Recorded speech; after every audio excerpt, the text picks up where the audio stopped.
আমি দেশবাসীর কাছে আমি হাত জোর করে বলছি, আমি একজন কনটেন্ট ক্রিয়েটর। ঠিক আছে? আপনারা আমাকে সবাই কম বেশি চেনেন। আমি সমস্ত কনটেন্ট ক্রিয়েটরদেরকে দৃষ্টি আকর্ষণ করে বলছি, আপনারা আমার পাশে এসে দাঁড়ান। আমি কখনো কল্পনা করিনি আজকে আমাকে এই জায়গায় এসে দাঁড়াতে হবে। আমার মা আছে বৃদ্ধ, কিন্তু আমার বাবা নেই। যখন অপারেশন হবে তখন আমার কাছে একটা সিগনেচার নেবে। বাঁচতেও পারি, মারা যেতেও পারি। আর এটার অর্থ লাগবে হলো যে ৩০ লাখ টাকার মতো। এই অ্যাবিলিটি তো আমার পরিবারের কারোরই নেই।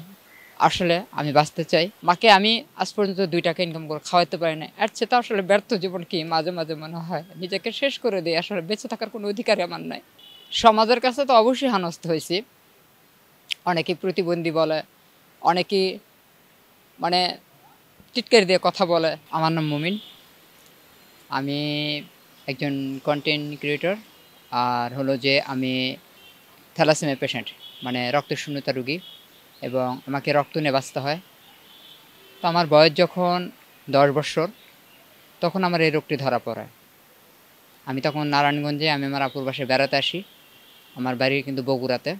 তো আমার যখন এই রোগটা যখন ধরা পড়ে তখন মানে ডাক্তার দেখানোর আগে আমাকে পরীক্ষা-নিরীক্ষা করে, দেখে যে আমার শরীরে পানি নামছে, আমার চেহারা ফুলে গেছে, চেহারা সাদা হয়ে গেছে। তো আপু তখন আমাকে ডাক্তারখানায় নিয়ে গেল। পরীক্ষা-নিরীক্ষা করার পরে তখন ডক্টর বলে যে থ্যালাসেমিয়া। মানে আমি যতদিন বাঁচবো আমাকে ব্লাড নিয়ে বাঁচতে হবে। তো আমাকে এই পর্যন্ত ৩১ ব্যাগ ব্লাড নিতে হয়েছে। তারপরে লাস্ট মোমেন্টে যখন আমাকে ব্লাডটা নিতে হয়েছে তখন আমি হসপিটালে, এবং তখন আমাকে নেওয়া হয়েছিল ২৯ ব্যাগ। যখন আমি হসপিটালে ভর্তি হয়েছি লাস্ট মোমেন্টে, তো তখন আমাকে ডক্টর আমার পেটে হাত দিয়ে চেক করে দেখে যে আমার মানে চাকা, মানে যেটাকে বলা হয় স্প্লিন, তো চাকাটা বড় হয়ে গেছে, আমার নাভি পর্যন্ত চলে আসছে। আমার পেটের চাকাটা এত বড়, কিন্তু এত বড়। তো ডক্টর বলছে এটা অপারেশন করতে হবে। আর এটা অপারেশন করার জন্য হিউজ পরিমাণের অর্থ লাগবে। আর আমি কোনো চাকরি করতে পারি না, আর কোনো জব করতেও পারবো না, কারণ আমি যেহেতু এই রক্তশূন্যতা রোগে ভুগতেছি আজকে ৩৪ বছর ধরে। আমি আমার শরীরের মধ্যে এই রোগটা বহন করতেছি। ওই রকম আর্থিক নাই বলেই মানে ওইরকম ভালো সুচিকিৎসাটা আমি পাচ্ছি না।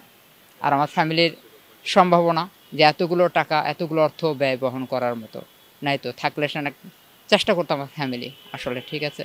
আমার বাংলাদেশে হবে, কিন্তু মানে আমি চাচ্ছিলাম যে ইন্ডিয়াতে গিয়ে করতে, কারণ ওখানকার চিকিৎসার মানসম্মতটা ভালো, বাংলাদেশেও ভালো, কিন্তু ওই ভরসাটুকু আমি পাই না। কারণ আমার মতন যারা থ্যালাসেমিয়া রোগে আক্রান্ত, অনেকেই মানে অপারেশন করতে গিয়ে তাদের জীবন দিতে হয়েছে, এটা আমি দেখছি। ঠিক আছে? এই জন্য আমি আমার ভিতরে ভয়ে কাজটাই করা, যে আমি বাংলাদেশে যদি এটা যদি করাই তো হয়তো কী হবে আমি জানি না। মৃত্যু এবং হায়াত সব কিছু আল্লাহর হাতে, তারপরেও একটা মানে ভয় কাজ করে আমার ভেতরে। এটা যখন অপারেশন হবে তখন আমার কাছে একটা সিগনেচার নেবে। বাঁচতেও পারি, মারা যেতেও পারি। তো পদক্ষেপ বলতে তখন আবার আমাকে পরীক্ষা করবে। আর এটার অর্থ লাগবে হলো যে ৩০ লাখ টাকার মতো। ৩০ লাখ টাকা লাগবে। টাকার অ্যামাউন্টটা বেশি হলেও কিন্তু এখানে অনেক, আমি যদি বাইরে গিয়ে করি, ইন্ডিয়াতে গিয়ে করি, ওখানে আমার থাকা, ওখানে আমার খাওয়া, ওখানে আমার খরচ, ডাক্তার দেখানো, যদি অপারেশন যদি নাও করা যায়, এমনও মেডিসিন আছে যে একটা মেডিসিনের দামই ১০,০০০, ২০,০০০, ১৫,০০০ টাকা আছে। যারা কিনা রক্তশূন্যতা, এখন শুনছি যে রক্তের সুই বের হয়েছে, ওই একটা সুইয়ের দামই ১০,০০০, ১৫,০০০, ৫,০০০। ঠিক আছে? তো এই অ্যাবিলিটি তো আমার পরিবারের কারোরই নেই। আসলে আমি বাঁচতে চাই। আর আমি দেশবাসীর কাছে আমি হাত জোর করে বলছি, আমি একজন কনটেন্ট ক্রিয়েটর। ঠিক আছে? আপনারা আমাকে সবাই কম বেশি চেনেন। আমি সমস্ত কনটেন্ট ক্রিয়েটরদেরকে দৃষ্টি আকর্ষণ করে বলছি, আপনারা আমার পাশে এসে দাঁড়ান। আমি কখনো কল্পনা করিনি আজকে আমাকে এই জায়গায় এসে দাঁড়াতে হবে। আমার মা আছে বৃদ্ধ, কিন্তু আমার বাবা নেই। আমি খুবই অসহায় এক ব্যক্তি। আমাকে সবাই চেনেন আপনারা। সো আমার ভিডিও আপনারা অনেক দেখেছেন, সো আমাকে ভালোবেসেছেন। আমার ভিডিও নিয়ে অনেকে ইনকাম করছে। আমার একটা বড় পেজ ছিল, আমারই ভুলের কারণে পেজটা মনিটাইজ চলে গেছে, ইনকামও চলে গেছে। বর্তমানে আমি ঘরে বন্দি জীবন কাটাচ্ছি বলতে গেলে। আমার কোনো জব নেই, আমার কোনো কর্ম নেই। জব থাকলে আমি করতে পারবো না। আমি ঘুরে দাঁড়াতে চাই। আপনারা যদি আমাকে হেল্প করেন আমি হয়তো ঘুরে দাঁড়াতে পারবো। সাহস দিচ্ছি বলতে তারা নিজেরাও এখন ভয়ে, কারণ আমার ফ্যামিলি বলতে আমার মা সে আদি যুগের, আমার বোনেরাও বলতে গেলে সেই আদি যুগেরই মানুষ। ঠিক আছে, তারা ভয় পায়, তারা ওরকম আমাকে সাহসটা দেয় না। সাহস যতটুকু পাই, আমি যেহেতু কম বেশি সোশ্যাল মিডিয়াতে কাজ করি, আমি অনেকের ভিডিও দেখি, ওনাদের ভিডিও দেখে আমি অনেক উৎসাহ পাই। যারা কিনা আমার মতন থ্যালাসেমিয়া পেশেন্ট বা থ্যালাসেমিয়া রোগে আক্রান্ত, তারাও দেখি মানে হেল্প নিচ্ছে। ঠিক আছে, হেল্প নিচ্ছে বা হেল্প পাচ্ছে। আমি কতটুকু পাবো আমি আসলে জানি না। এই বিষয়টা আসলে কী হবে, প্রচুর পরিমাণে পানি খেতে হয় আর একটু রেস্টও থাকতে হয়। কিন্তু রেস্ট আছে ঠিক আছে, তা আমার লাইফ তো বন্দি হয়ে আছে। আর হচ্ছে যে আমার আর্থিক সহযোগিতা তো লাগবেই, আর আমার ফ্যামিলির ওইরকম সাপোর্ট নাই। ঠিক আছে, যতটুকু পারতেছে করতেছে, যখন পারে না তখন তারা নিজেরা হতাশ হয়ে যায়। ঠিক আছে, আসলে আমার 4 বোনের পর আমি সবার ছোট, আমার পর আর কেউ নাই। আমার মাকে আমি আজ পর্যন্ত 2 টাকা ইনকাম করে খাওয়াতে পারি না। এর চেয়ে তো আসলে ব্যর্থ জীবন কি মাঝে মাঝে মনে হয়, নিজেকে শেষ করে দিই। আসলে বেঁচে থাকার কোনো অধিকারই আমার নাই। একটা সন্তান যখন বড় হয়, কিছু করতে পারতেছি না, আমি ঘুরে দাঁড়াতে পারছি না। আমি অনেক ট্রাই করছি, আমি আমার দিক থেকে অনেক চেষ্টা করেছি, কিন্তু আমি পারতেছি না।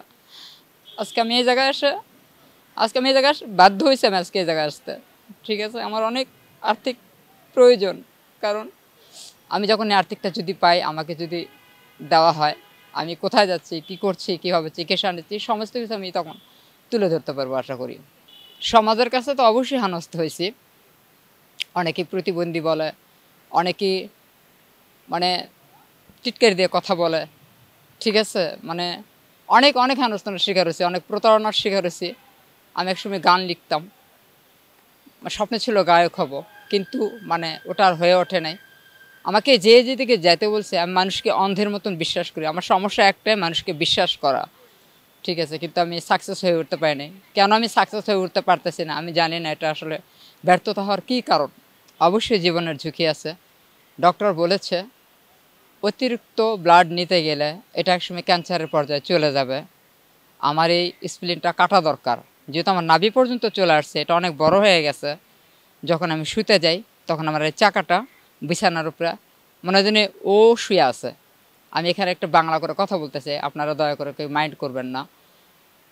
একজন নারী যখন গর্ভবতী হয়, যখন সে প্রেগনেন্ট অবস্থা যখন বিছানায় শোয়, তখন ওনাদের যেরকমটা লাগে ঠিক আমার কাছে মনে হয় আমার এরকমটাই লাগে।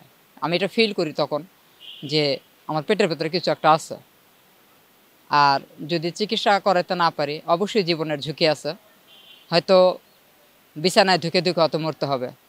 আমি দেশবাসীর কাছে একটা কথাই বলবো, আপনারা আমাকে কম বেশি সবাই চেনেন।